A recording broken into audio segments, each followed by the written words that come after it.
So it turns out Chris Chibnall can, in fact, write for Doctor Who? What the fuck was he doing when he was in charge then? I've got to assume when Chris Chibnall was in charge, he had the same problem that Russell T Davies had with Series 2 of Doctor Who, which is that he had far too much work to do and so couldn't do any of it to a slightly good level of quality. Doctor Who has a history of, like, the modern era of Doctor Who showrunners. They all have problems, don't they? Okay, 42. An episode I was sure I was going to hate because it's Chris Chibnall. I remembered liking it at the time, so it's not a massive surprise that I didn't hate it. But yeah, it was written by Chris Chibnall, so I was expecting it to be absolute dog shit, because he hurt me a lot with Jodie Whittaker's series. Oh boy. But it's actually pretty decent. It's weird.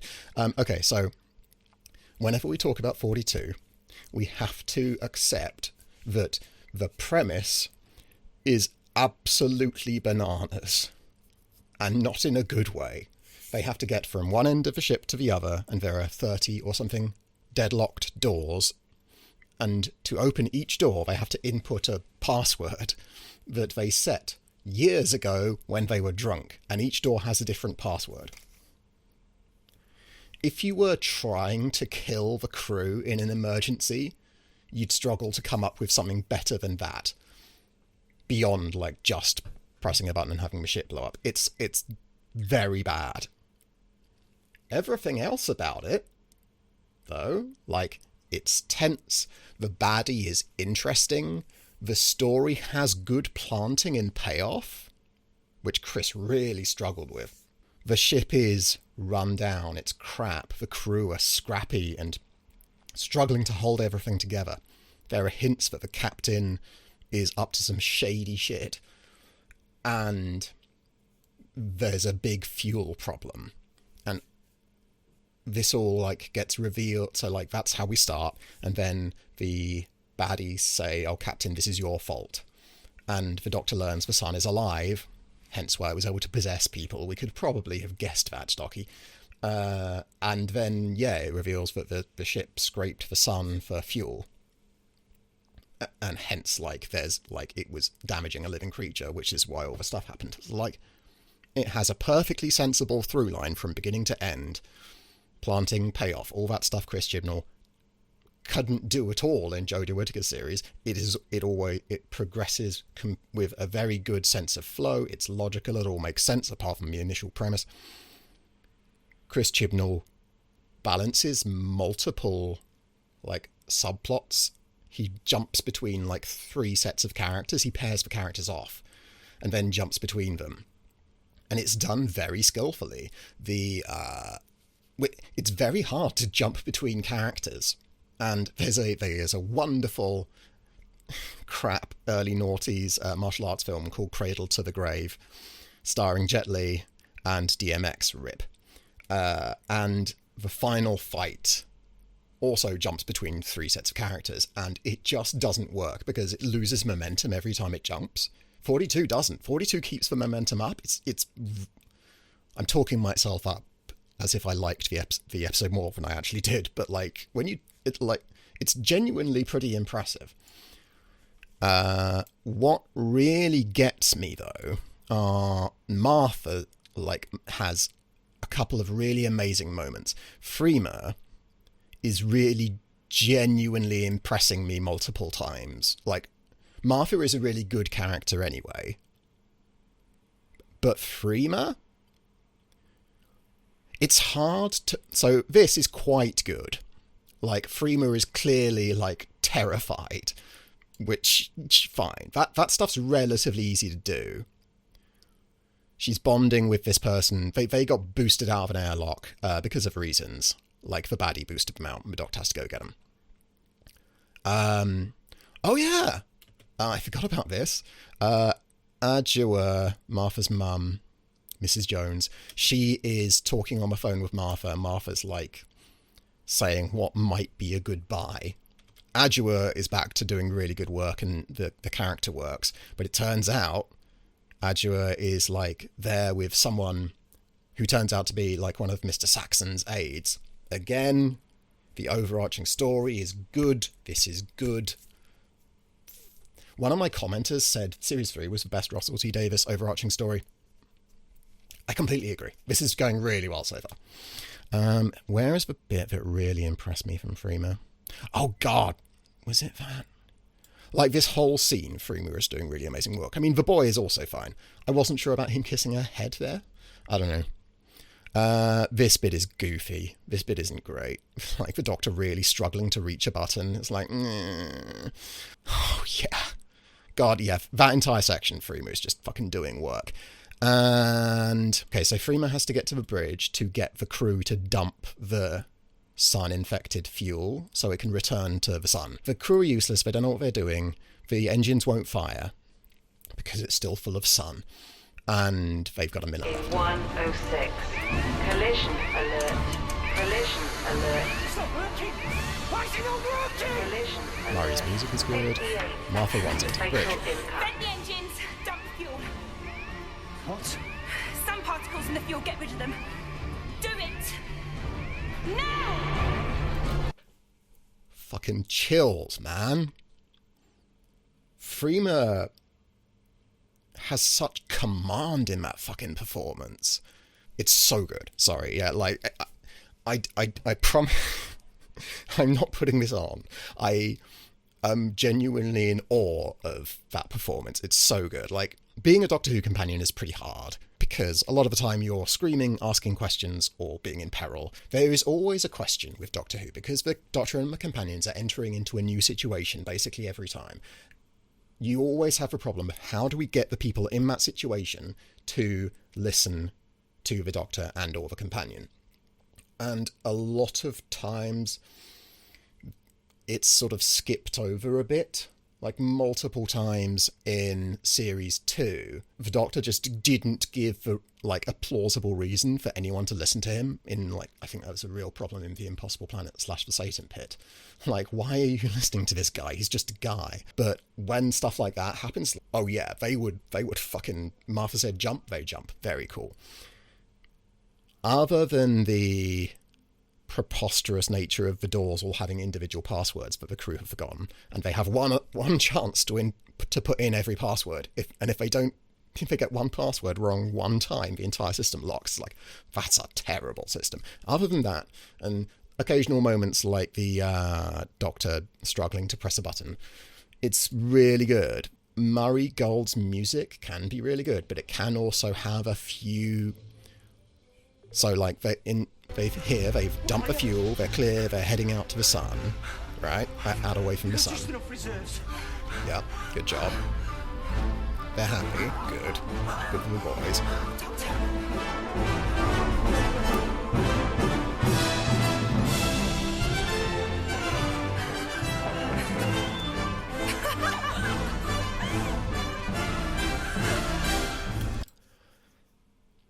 It's not bad music. It's not. It's just not a choice I would have made. I'm not sure the bombast really works, because it's very bombastic.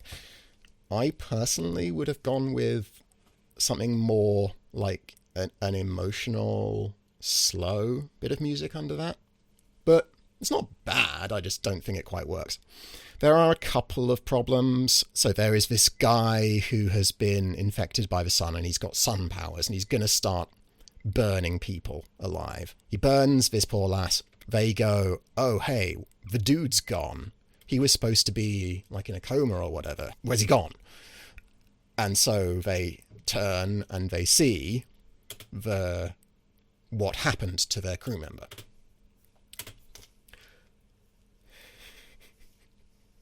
That looks very bad. It could have looked amazing, like the remains of someone blasted against a wall. That's a cool idea. But that doesn't work. If you asked me to do that with a spray can of spray paint, and if you gave me 20 minutes, I could do that. I don't know how to improve it, but it doesn't look good. But yeah, otherwise... is good. I was vacillating as to whether I should put it in okay or good, but like I've talked myself up. Not least because it's Chris Chibnall, and we should be kind to Chris because he's not a particularly good writer. And it's definitely the least good of the good episodes. Is it better than all of these?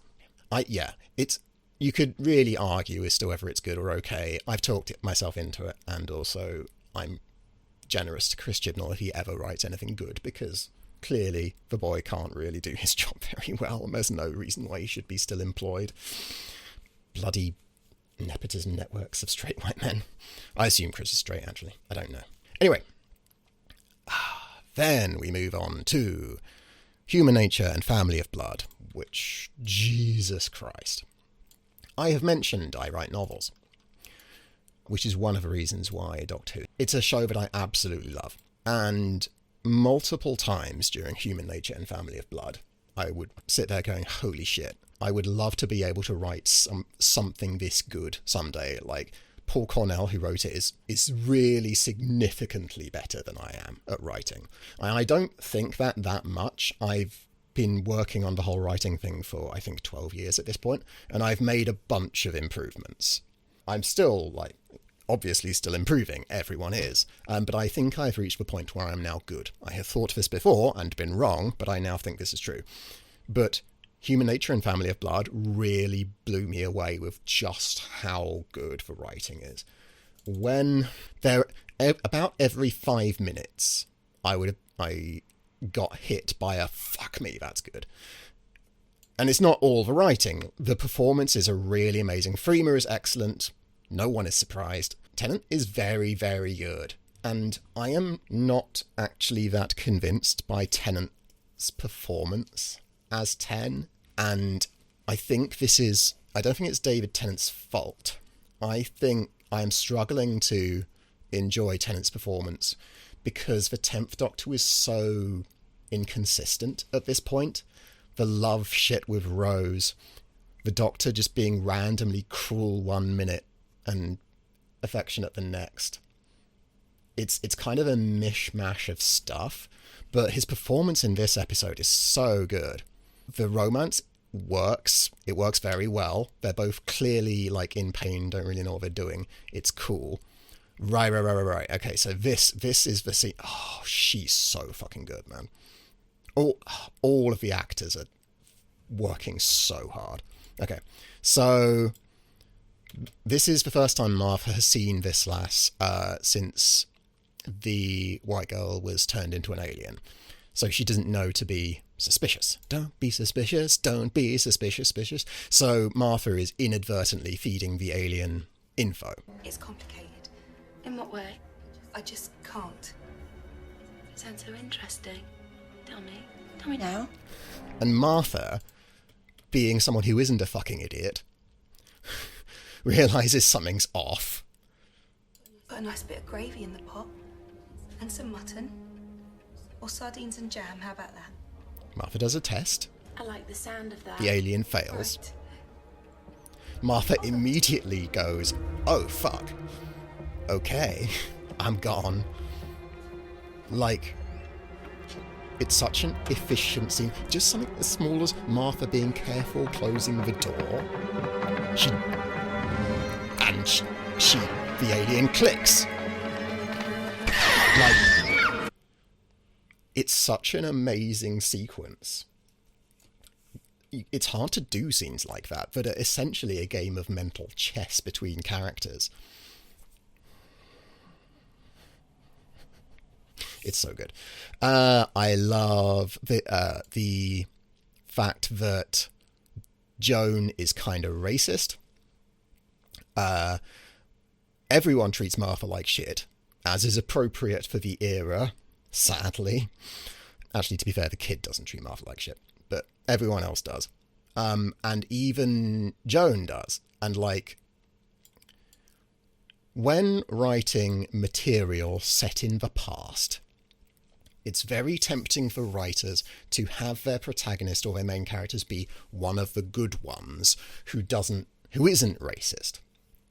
And this for me was really a bit jarring in the Australian series Miss Fisher's Mysteries or something like that. It was a sort of murder show, and this flapper lass would go around solving murders. Perfectly fine, but she was very right on, and she would, like, had very 21st century attitudes.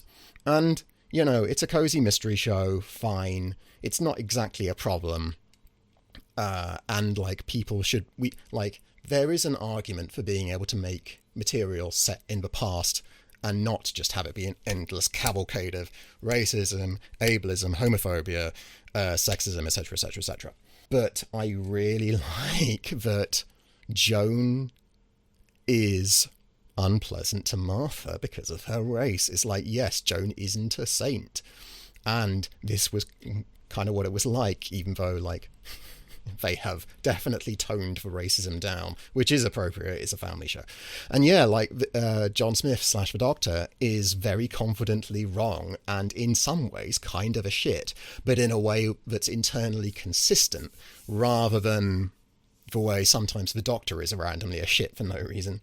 There are a couple of, like, very minor problems. The family of blood... Oh, God. The resolution to the cliffhanger is so good. Ah, oh, fuck me. Okay. So the family of blood summon their army of scarecrows to war. This is a good bit of music. Murray's music in this is excellent, actually. And so, like, this section, I'm really not convinced by. I'm 90% that's a set that they've just put fog on.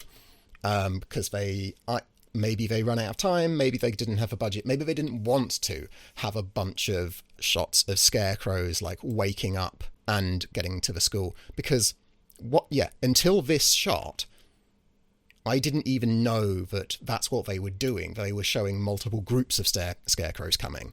Because it's just shots of scarecrows fading together, fading into each other, crossfading. And so only here does it become clear what's actually happening. But that's the level of nitpick I've got, right?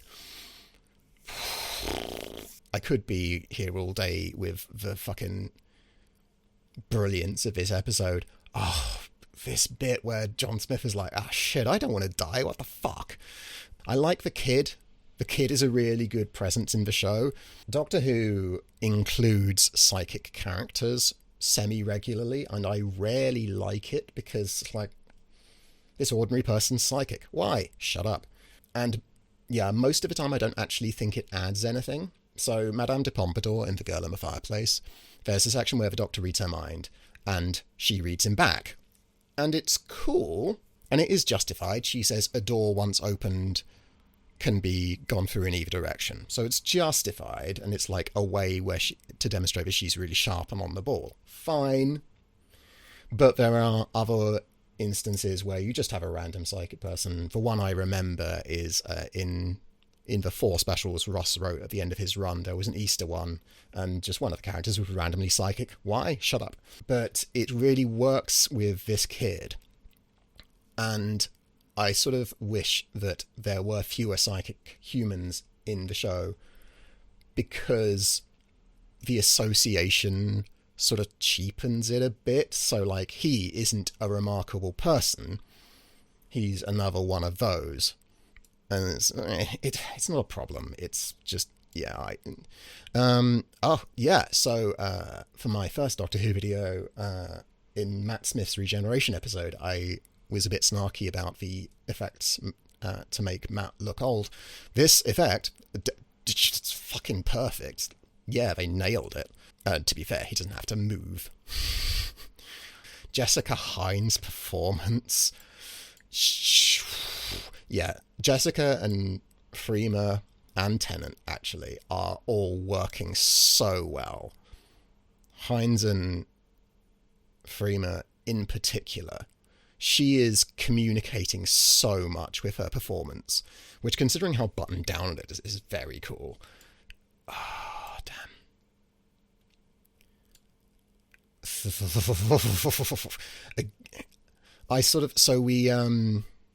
We get to see what happens to that kid. Like, we have a remembrance ceremony that had me crying.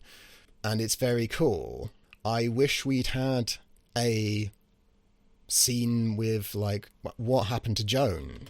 It's not a problem we don't have one. It's just so these 2 episodes did such a good job of making me really care about these characters that I wanted more. Which is the mark of an excellent episode. So yeah, I was saying to my spouse that they might be... It's stupid to rank things past a certain point, because, like, who can say if these two are, Family Blood and Human Nature, are better than Empty Child and Dr. Dances, right? They're doing very different things. They're extremely different episodes. They are all extremely good. As same with these. But yeah, like, if I was going to make a top 10 list of Doctor Who episodes, those 2 would be very high.